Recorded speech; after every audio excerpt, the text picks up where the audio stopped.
Honey, let me help you get back into bed, okay? Mom, you're avoiding my question. What did Dr. Bryant say? You guys look like Death Patrol. If what's going on with me is more serious than a virus, I need to know. It is very serious, Laura, you're right.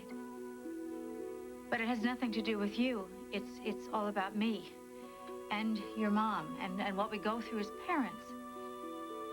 Well, I guess you could say we've bonded in a way over you. What does that mean? What does it have to do with what Dr. Bryant said? Oh, it has nothing to do with Dr. Bryant. But it has everything to do with what it means to be a parent. You see, some years ago, I almost lost Bianca. And watching your mom worry about you, well, it just made me realize that your mom and I are more alike than we have ever wanted to admit. I mean, what I'm saying is that we've put our differences aside because of you. Isn't that right, Brooke?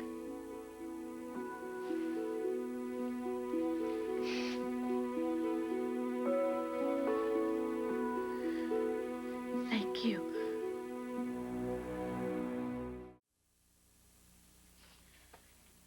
Well, I guess something good came out of this. Mom, I'm not gonna do drugs anymore, ever. I'll be right back, okay? I'm gonna go give your mother a tissue.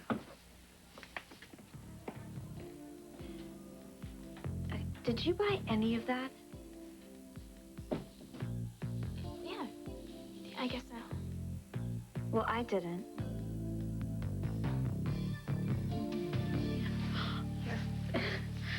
Thank you.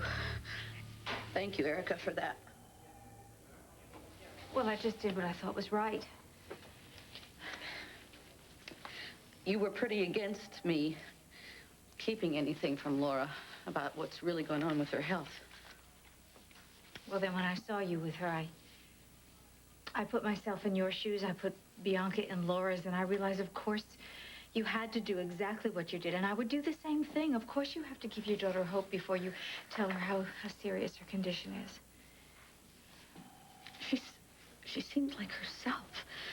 You know, I mean, it's like she's feisty and impatient, and it's just hard to believe that she's so sick.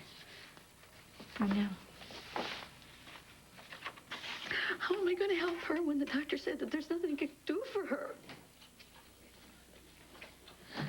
Bianca, is Laura okay? I was gonna ask you the same thing. I mean, you both just lied to Laura about what the doctor said, didn't you? No, Bianca, that's not true. I mean, I've seen you with her doctor, and she's seen it too. She thinks that you're not telling her something. I just don't want Laura to worry. Is there something to worry about? Look, Brooke, I saw you take Laura's chart from Dr. Bryant and run out of the hospital. I saw you get very angry with him. Bianca, please, okay. That's really none of your business. Okay, but I can't watch all this and not ask. Is the news so bad that you can't even tell Laura? Then tell me.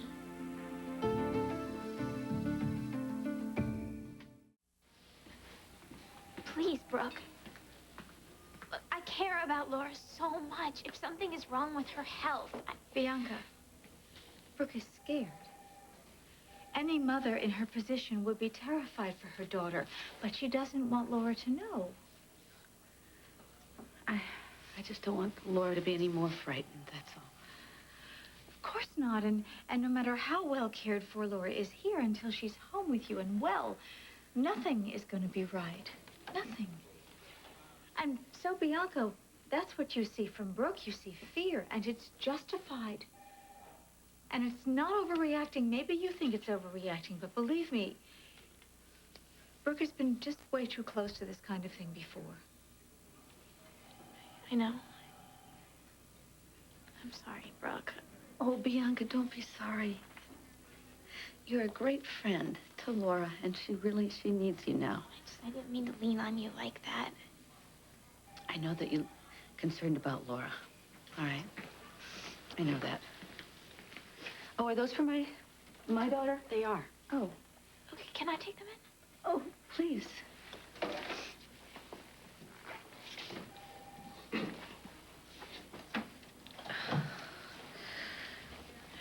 I appreciate what you did, Erica. I don't want Bianca to know how serious this is either. Look, there is something we can do to stop this. We have to find some way to help Laura so she has hope, so you can stop having to cover like this around I know. her. Oh, Dr. Bryant, Joe, I was hoping that you'd be by. Yes, hello, Joe. Hello, Dr. Bryant. How's Laura feeling, Brooke? About the same. She's, she's basically in a holding pattern. Have you spoken to Laura about her condition? No, I haven't. And, I'm not going to speak to her until you tell me what can be done. Because I want to give her something that she can hope for. I'm very sorry, Miss English. But I've told you that the damage to Laura's heart is irreversible. I wish you would stop saying that. Brooke, has Dr. Bryant explained? Yes, he's explained that, my daughter is dying. And I don't accept that. All right, I don't. I can't.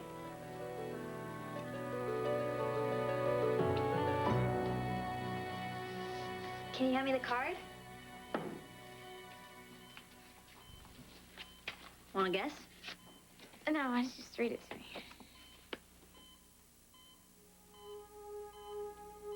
Feel better, Camille. Your friend. Leo. My friend. Nice, huh? Yeah. They're from my friend, Leo. He cares about you, Laura. Yeah, as a friend. You know what? You need an antidote. Yeah, you think they have those here for this kind of sicko disease? Well, I sure hope so. Because if they don't, I'm afraid we're going to have to operate. Oh, we will, huh? Mm-hmm. A leoectomy. It's an extremely complicated procedure. Yeah? What's the success rate?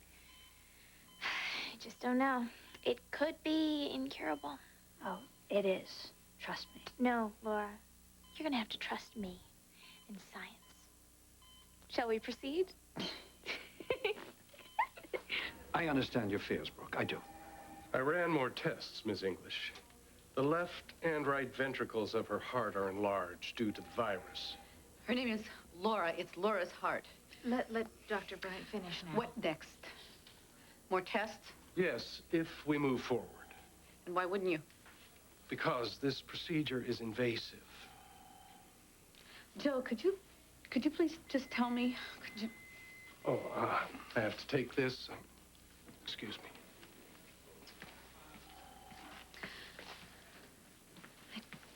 I don't have any confidence in him. Well, believe me, Brooke, he's one of the best cardio men in the States. He has nothing positive to say. Nothing. Joe, could you just tell us about the procedure? Yes, yes. Please sit down, ladies, both.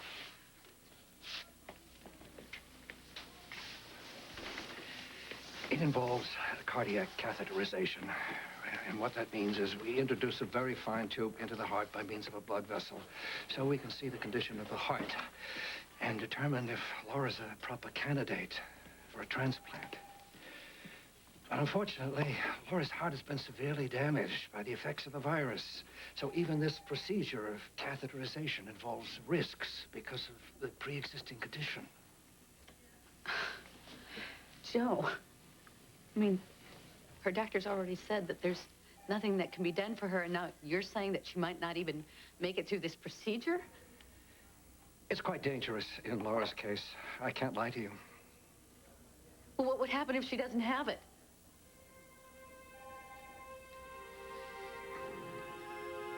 Then do it. Now.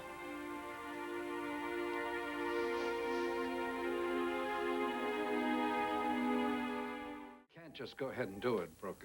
It's not that simple. Well, I'll sign the consent. You know, I'll do whatever it takes to give Laura this chance. That's...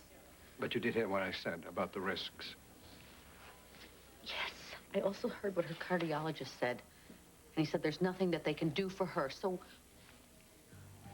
what would you do if you... Joe, if this is Laura's only chance to get well... Yes, I know. But in any case, we have to wait until she stabilizes. And then, Dr. Bryant is not comfortable with doing the procedure.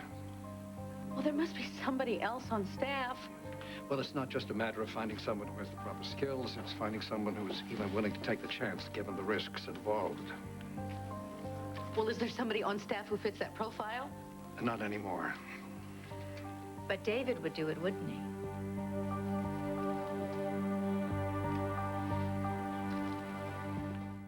Has David had the surgery on his hand yet? Yes, he had it at the prison hospital. Well, then how soon before he can operate again?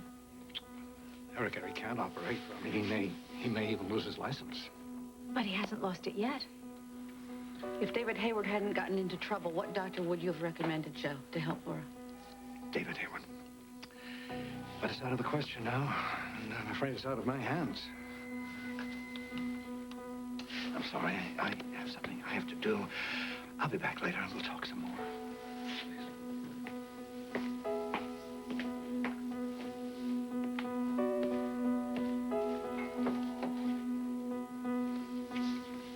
There's only one thing left for us to do, Brooke. What's that, Erica? Break David out of jail? Why not?